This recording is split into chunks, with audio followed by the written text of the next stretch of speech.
Back on NBA Today, the Brooklyn Nets host the Hawks in the first game of tonight's doubleheader. And last season, Brooklyn boasted the best offense in the 25 seasons we've had play-by-play data. But this year has been a little bit of a different story as the Nets have plummeted to 22nd in offensive efficiency. In fact, the Nets have been led by a defense that's top 10 in the league, and that's in large part because James Harden is still finding his groove a little bit. He's averaging 18.6 points per game and has yet to score 30 in a single game. That's after averaging over 30 points per game in the last 7 seasons combined. Yet, despite these early struggles, the Nets still boast the shortest odds to win the title, according to Caesars Sportsbook, at plus 240. And that's all without Kyrie Irving, who can't play or practice with the team until he complies with the New York COVID-19 vaccination mandate. And for more on the state of the Nets, here's Om Young-Masuk.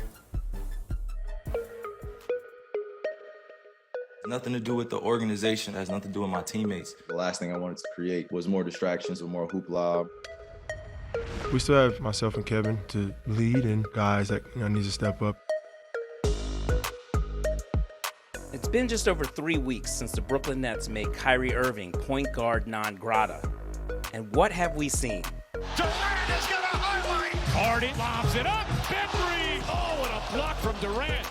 There have been flashes of highlight plays, triple-doubles, a stirring comeback win, and key role players stepping up to fill the void left behind by Kyrie.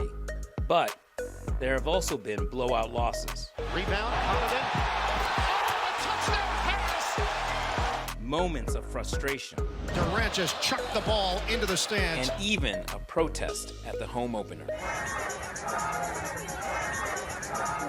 Nets owner Joe Tsai, a strong advocate of the COVID-19 vaccine, told me that it's cavalier for people to turn Irving's vaccination decision into a political statement when life and death is at stake.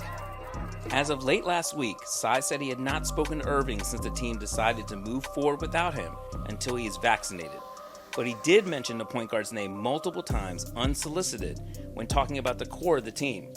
Irving's absence, however, has thrown Nash's rotations and best laid plans into flux. It's not going to be pretty for a little while here. We got to just continue to fight. Kyrie is seldom mentioned in media sessions.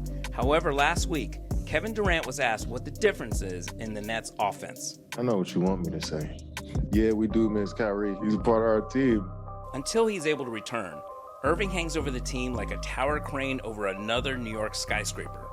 The point guard's absence is a reminder that the team so many picked to win it all is not yet complete. I'm back with Richard Jefferson and our newest colleague, JJ Redick. So, JJ, I'm going to start with you. Let's talk about the Nets. Okay, stop petting his face. One day he's going to do that to you. It's going to, what's going to come around, go around. All right, JJ, what is missing from the Nets roster? Well, besides the obvious Kyrie Irving, Sure. To me, what's missing is a dynamic big, a rim-protecting, rim-running big. James Harden is at his best when he has a lob threat on the floor. As you see with this play right here, Blake's not getting behind the defense. James gets up in the air and makes a bad pass. Some of his turnovers, I think, can be attributed to playing without that lob threat. The other thing that Brooklyn needs, to me, is another big wing defender that can switch and guard multiple positions in the playoffs. Losing Jeff Green was, I think, a big loss for them. What they need really is a circa 2016 Richard Jefferson.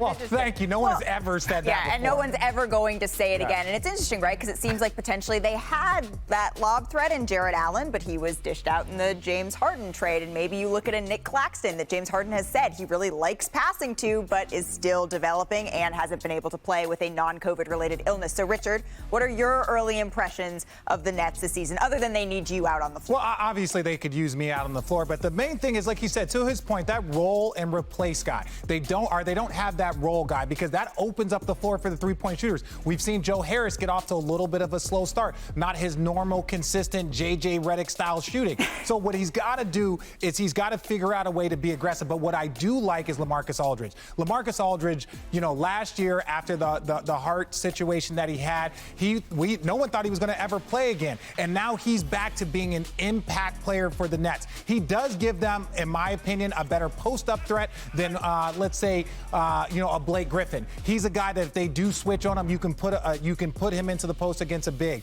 or a small. He is dominant still in that area. So I like that, but, they got to find a roller that'll open up the threes and that'll help James in the pick and roll. Absolutely. All right, JJ, so let's go a little bit bigger picture with Brooklyn for a minute. When you're looking at Kevin Durant and James Harden and the roster is currently constructed, is it just they need to click a little better without the missing piece? What's the big picture takeaway from where they stand right now? Because they're still the favorites to win the title. Well, they need consistency, as RJ said, from their shooters. Patty got off to a great start. He's cooled off a little bit. Joe is just such a good shooter that the law of averages will even out. Regression to the mean. He'll end up shooting over 40% from three this year. He's that good of a shooter.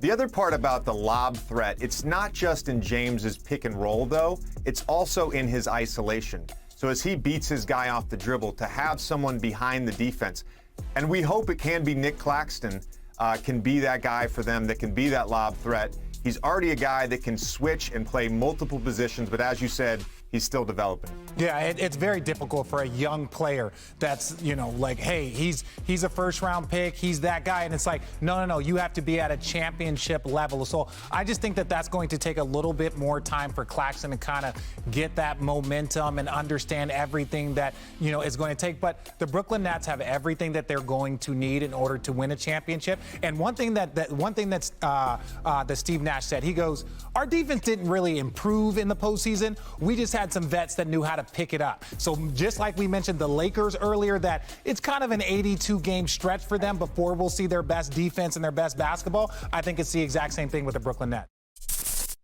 Thanks for watching ESPN on YouTube. For live streaming, sports, and premium content, subscribe to ESPN+.